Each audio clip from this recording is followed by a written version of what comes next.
Good morning, true crime friends. How y'all doing? Today is March the 28th, 2024. Listen, every now and then, a case comes along that is so good, so crazy, so out of this world. And I'm like, why is everybody not talking about this case? I am talking about the Jack in the Box murder case. Oh yes, friends, this is the state of Michigan versus Beverly McCallum. This case has everything. Listen, I'm gonna cover for you here today, like I want to do. But and I'm gonna give you the facts. And then, facts, F-A-X, like not F-A-C-T-S. That's not where my gifts lie, honey. But if you want to know like all the dirty details, you gotta go visit Brandy. Y'all know Brandy Churchwell over there on the 13th juror. She's gonna be live streaming about this trial today. But this case. Whew, okay, let me break it down for you. I'm overwhelmed. I'm overcome already. Hang on. Beverly McCallum, who may be a black widow, unclear. I don't want to accuse her of that just because she did other murders. I'm not saying she murdered all of her husbands. Wait, can we say murder here on the tubes of you? I'm not saying she unalived all of her husbands. I'm saying she had ways likened unto that of a black widow. That's better, right? I think that's better. So look.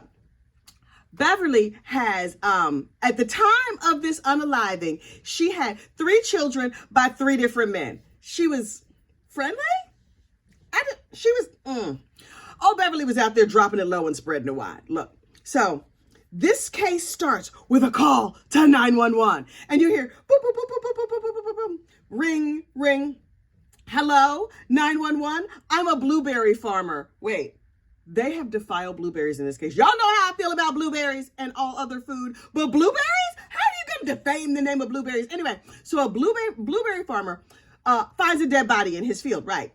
Like, it's Michigan. They probably do that all the time. Anyway, so he's like, 911, I found, there's a body in my field. 911, what do you mean a body? 911, don't you hear about bodies all the time? Okay. So the dude was like a dead person. And so the 911 lady was like, oh, that's bad. Okay, whatever. So the blueberry farmer is like, yeah, I found a body and it was inside of a trunk and it was all burned up. I don't know what happened. The situation was terrible. So I just called the cops. And so the cops came out, picked some delicious blueberries, licked all their fingers, and then went and, dealt with the body or whatever.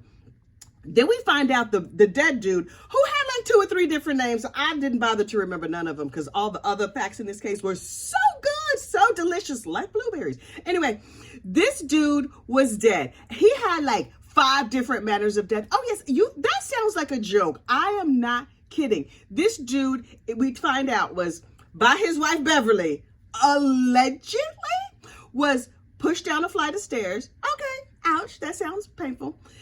She hit him in the head with a hammer a whole bunch of times, so much that the hammer was embedded. Okay, terrible. Then she put a grocery bag over his head. This is why we need reusable bags, because they are breathable if somebody tries to suffocate you with one.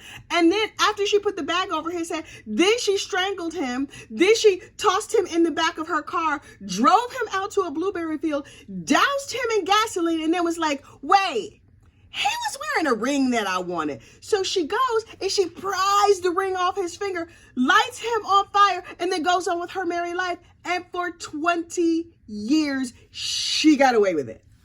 Oh my God. So how is this have on trial now, you ask? Well, I'm going to tell you, Facebook. Look, I'm all over the place this morning. This case is nuts. So this dude, I believe his name was Juan, a nice man from the Dominican Republic who enjoyed using drugs and reading the Bible. Yes, you heard that right. He enjoyed using drugs and reading the Bible while sitting in a corner in the basement. Little problem though, he was kind of a domestic abuser. Him and his drunk wife Beverly, because she was drunk all the time too, they was fight back and forth and they was like windmilling on each other and fighting and fussing and whatever. And I was like, can I just go read my Bible and smoke some weed and do a little cocaine the way the Lord intended? And Beverly was like, no, I need to have some more alcohol and then I need to talk to you about something in Spanish, because they had these daughters, you know, all them different daddies and stuff. One of the daughters had a boyfriend. And by boyfriend, I meant a dude who lived there at the house who was trying to get in this girl's drawers. Turned out this daughter, Deneen, was a lesbian. And so she didn't want her family to know she was a lesbian. But this dude was always sniffing around. Ladies, if you've been a lady for more than 2 seconds, there's always some Mama Luke sniffing up behind you who wants to be your boyfriend. And then if you don't want him as your boyfriend, he's like, can I just be your friend then? And you're like, sure, dude. Now look, those kind of dudes, no good. They're nice people and they will run your errands and buy you some free meals. But you know you don't like them. They know you don't like them. They just wait for you to be ready or drunk enough to engage with them. So anyway, this dude, Chris, is hanging around and he's like, Deneen, what you doing, girl? How you doing, girl, Deneen? Can I offer you some nice cocaine? Can I offer you some weed? Can we read the Bible together? Whatever. Chris is hanging around at the house all the time. Deneen is using Chris as a beard. She does not want her family to know she's a lesbian. So she's like, I'm gonna keep this idiot around and I'm gonna let him sleep on the couch in my room. But mom and daddy don't know I'm a lady loving individual. Okay, cool. So Deneen comes to Chris one day and she's like, Chris, my stepfather is terrible. Me and my mama, we decided to unalive him. Want to help? And he was like, anything for you, Deneen. And so she was like, okay, cool. Listen, you know you're supposed to stay out of the basement where my daddy reads the Bible and talks to Jesus, right? Smokes that weed. He's like, And so Deneen tells Chris, so what we're going to have you do is go downstairs in the basement and wait for him. And then when dad comes home and goes down the stairs, you can hit him in the head with the bat. And Chris was like, can I touch you? Can I motorboat you or something? If I do that, she was like, sure, dude. So he goes downstairs. And he stands at the foot of the stairs with a baseball bat. He looks up the stairs. Oh, who's home from work now? But the father of the house. I think his name was Juan. Unclear. Anyway, so he's like, so I'm waiting. And then I see Beverly McCallum standing behind Juan and push him down the stairs. You know, he's boom, hits every stair on the way down, and he's all disoriented. So Chris was like, okay, now's my chance to win over the heart and panties of Deneen, even though she's a lesbian and wants absolutely nothing to do with me. So he takes the baseball and swings it really hard, only swing and a miss. He's not good at crime. So he hits a post in the basement, snapping. It was like a kid baseball, right? Like a little memorabilia kind of baseball. Snaps the baseball in half, and he's like, I'm sorry, I'm not good at murder. Deneen runs down the stairs, grabs a hammer, and starts hitting her stepfather in the head with the hammer. Ma'am! Chris, my man, are you sure this is the girl you... The panties must have looked real cute if he was trying to... She's murdery, dude. I don't think you... Okay, fine. So the mom, Beverly McCallum, is like, daughter, kindly hand over the hammer. And so Deneen, the daughter, hands over the hammer to the mama. And the mama commences to hammering so much that the hammer gets stuck. And then they find a Walmart bag. Why is Walmart in every crime? But they didn't go to Walmart for this crime, so good for you, Walmart. Anyway, they find a little thin plastic Walmart bag and they put it over his head. And Chris was like, I was not sure if he was still alive, but then I saw him breathing in and out because the bag was moving. So they put a rope around the bag to hold the bag in place. Also, the bag was meant to contain the blood that was pouring profusely from his head. This crime is gruesome. And so Chris was like, yeah, then I saw the bag moving less. Then the bag stopped moving. So then I was like, oh my God, dude, you didn't leave? But then I'm thinking, he's like, number one, if I leave right now, that greatly diminishes my chances of being able to motorboat Deneen. Also, I'm implicated in this crime. So I'm just going to hang out with these two unalivers and we're going to see how it goes. So they go upstairs and they get a trunk, like a steamer trunk. And apparently the decedent was small, portable. They just like folded him in half and put him in the trunk and took it upstairs and put it in the back of the van. Like you do. Okay. So they put him in the back of the van. Beverly, even though she's an unaliver, tried to be a good mom, I guess. I think the best thing you could do for your kids is not unalive their other parent, but call me crazy. I'm liberal like that. So anyway, She's like, let's wash our hands. Okay, wash our hands real good because, I don't want to get blood on my upholstery. And then she's like, okay, go get the kids because we don't want to leave the kids home alone. She had a 9-year-old and a 12-year-old, two different baby daddies.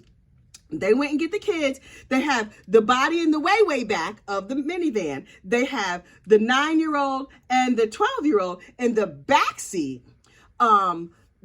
Beverly sits in the middle seat. Deneen drives. Chris is riding shotgun. So they drive out to the blueberry patch where they throw the body into the field. And then they go back to the car to get this gasoline can because they have bought some gasoline. And then Beverly is like, wait, he had a ring that I really like. Let's see if we can get the ring off the body. And Chris is like, you want me to do what? I'm sorry, what? So Beverly is like, if you want a murder done, looks like you have to do it yourself.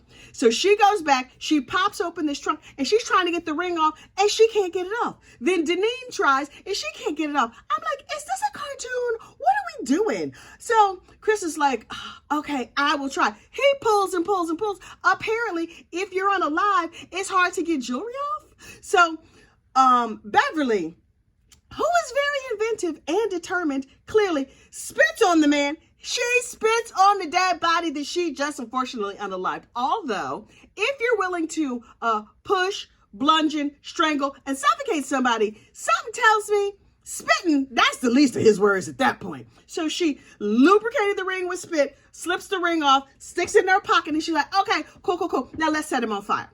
So she 3 gallons of gas. 3 gallons of gas. First of all, 3 gallons of gas had to be heavy. I mean, also, but so was the body. So I guess, whatever, all things considered. So they Chris douses the body in gas. They turn the van around, get ready to leave. Somebody throws a match. Poof, the whole thing goes crazy. They run, they jump in the van, they drive back home, and then act like nothing happened. In the morning, Chris is like, I had the craziest dream. Oh God, why is there blood on my hands? Right? And so the 2 younger girls are like, last night, it seems like I saw an explosion in my dreams. And Beverly, the mama, was like, okay, baby, why don't you go on to school, sends her younger children to school, goes in the basement, cleans everything up, and is like, okay, y'all, we're going to need to go to the dollar store and get some cleaners to clean this up because sometimes you're murdering on a budget. And listen, I'm not mad at the dollar store. Yes, the dollar store, Dollar Family, Dollar Tree, I don't know. One of them stores is going out of business. But before they went out of business, this happened in 2002. Long time ago. Hang on. I stay talking my throat dry. Anyway, so they're murdering on a budget. They go to the dollar store, get some cleaning supplies. And then Beverly says, we have to throw away our shoes. Wait, y'all did all of this and you litter? They threw their shoes out the windows of the car so nobody could find them. That is terrible. But also so is, unfortunately, unaliving a nice Bible reading drug dealer. Anyway, so they go to the dollar store, they throw the shoes out the window, and then they clean up the basement real good as best they can. But sadly, there's still some, bodily materials, mostly blood, probably some brains too, all over the basement. So they end up just like painting or whatever. And then some of the blood soaked down into the floor. So they're chipping it up with the hammer. And I'm like, dang, y'all, this heifer was thorough. Yes, she's a horrible human being and a litter bug and a murderer. She is a good mom. Anyway, but she also was good at masonry because she mixed up some concrete and just like poured it over the spot where the blood soaked into the concrete to cover the whole situation. That's smart. Later, when they asked Chris, how does she know how to do all this? He was like, she watches murder shows. Wait, are y'all true crime fans just out there so that when if you unfortunately unalive somebody, you can hide out? Are there unalivers watching this channel now? I would just like to say for the record that we here at Gossip, Rumor, and Innuendo LLC, and by that I mean me, because it's just me, do not approve of unalivers, especially if they're watching this channel, unless they send super chats of over $100 or more. Okay, anyway, back to our regularly scheduled nonsense. So they clean everything up. They mix up some masonry. She knew how to do it because she watched crime shows. Everything is like clean and clear, whatever. She's like, kids, your dad is left. He's abandoned the family and he's gone to read the Bible and sell drugs in Canada. Like your boyfriend, George Glass? Okay, anyway. So they're like, okay, Dad's gone to Canada. We're so sad. And so she's like, you know what I'm gonna need to do? I'm gonna need to get out of town. So she moves to Jamaica. Like you do? Was there life insurance money involved? I'm not sure. I don't know that drug dealing has a good benefits plan. Certainly not life insurance. My employer offers life insurance. Something tells me that drug dealing don't work like that. But okay, whatever. So she moves to Jamaica where she hooks up with another dude and has a fourth baby by a fourth man.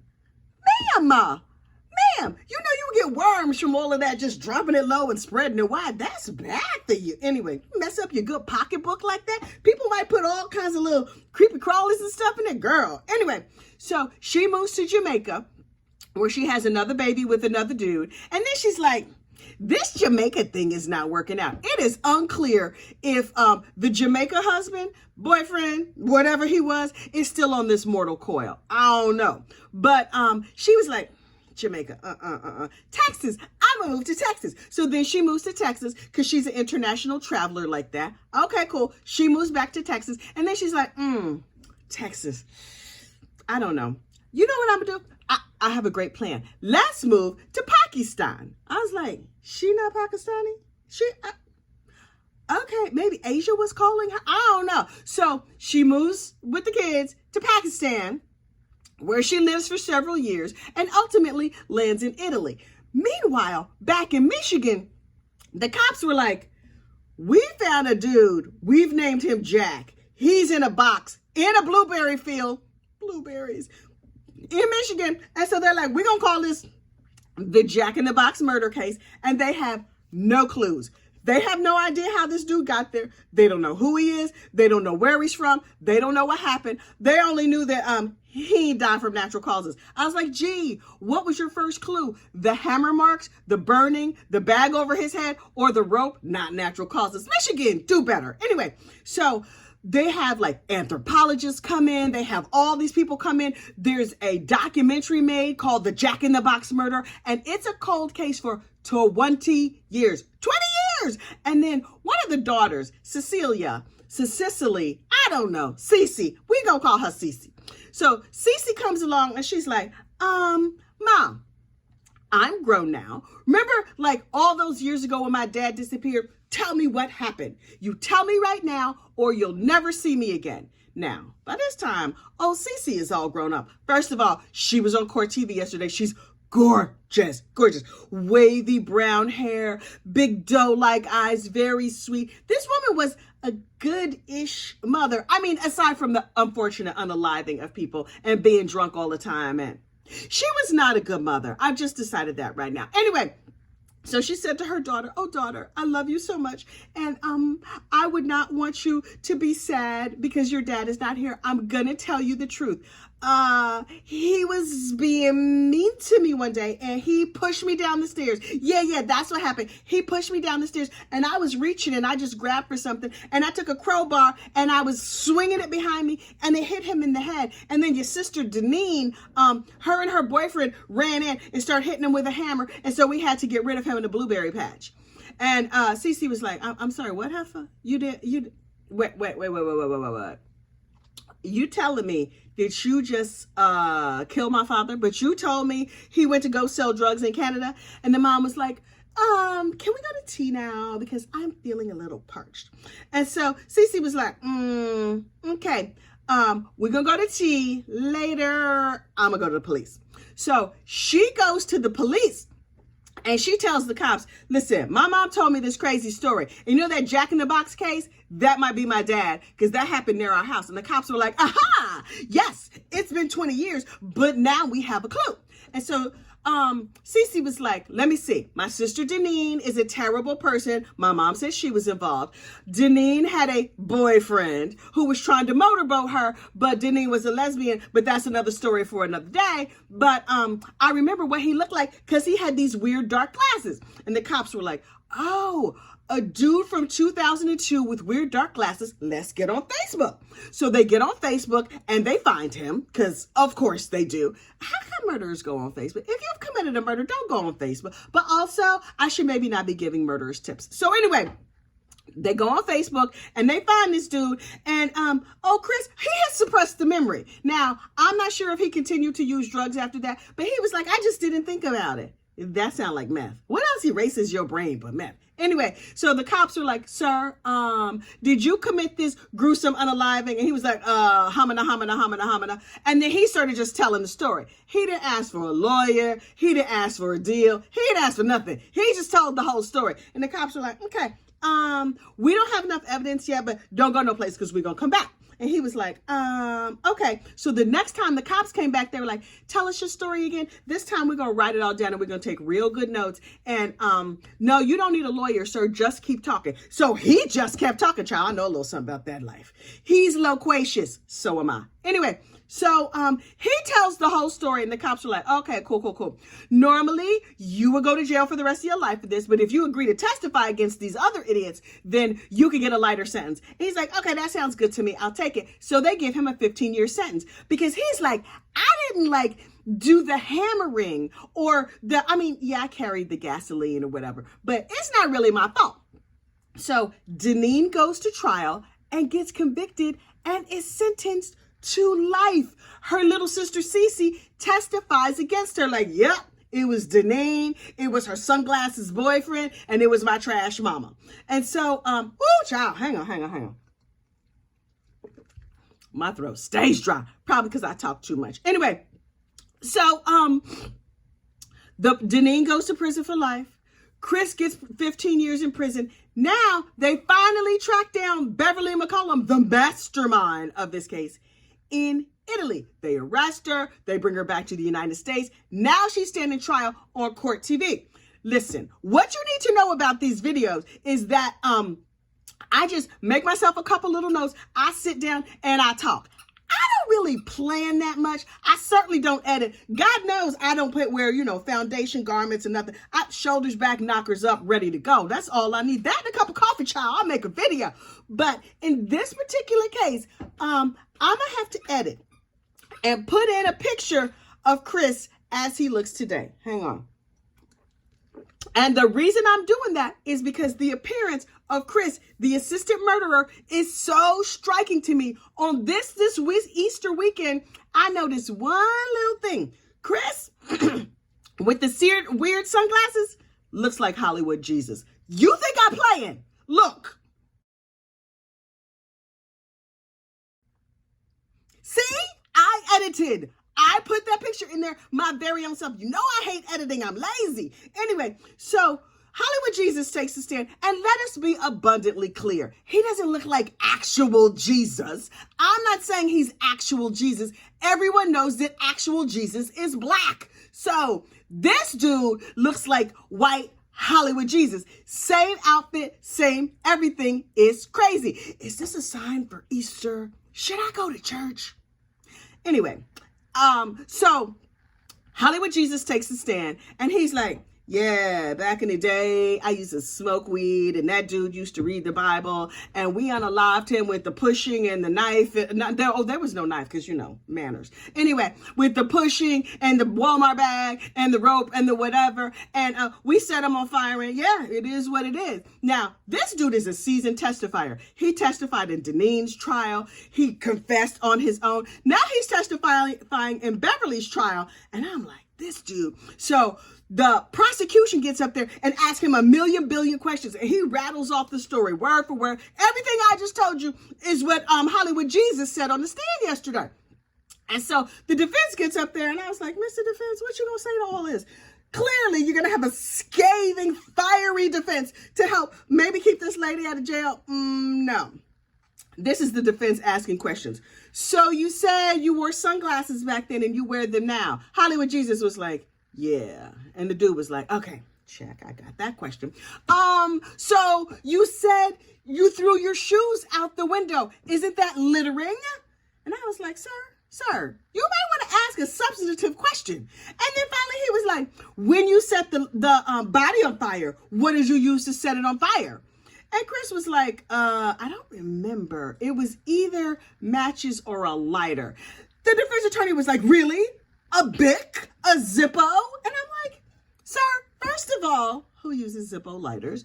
Second of all, This is where you going with this? This is where you going. Okay. What I'm gathering from your cross-examination is that you have nothing, absolutely nothing. And so you just gonna stand up here and ask inane questions, and people are gonna roast you on the internet. See also me, because sir, you look like an idiot. And then he says, no further questions. Really, sir? Really? That's what you're doing?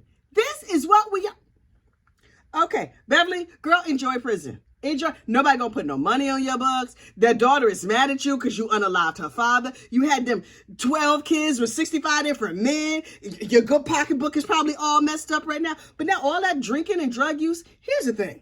When you're young and cute, you out there smoking your cigarettes and you being cute and you're doing your meth and your coke and your whatever else you're doing. When you get old, you ever see old people who use drugs? Child, they a mess. First of all, they don't live that long.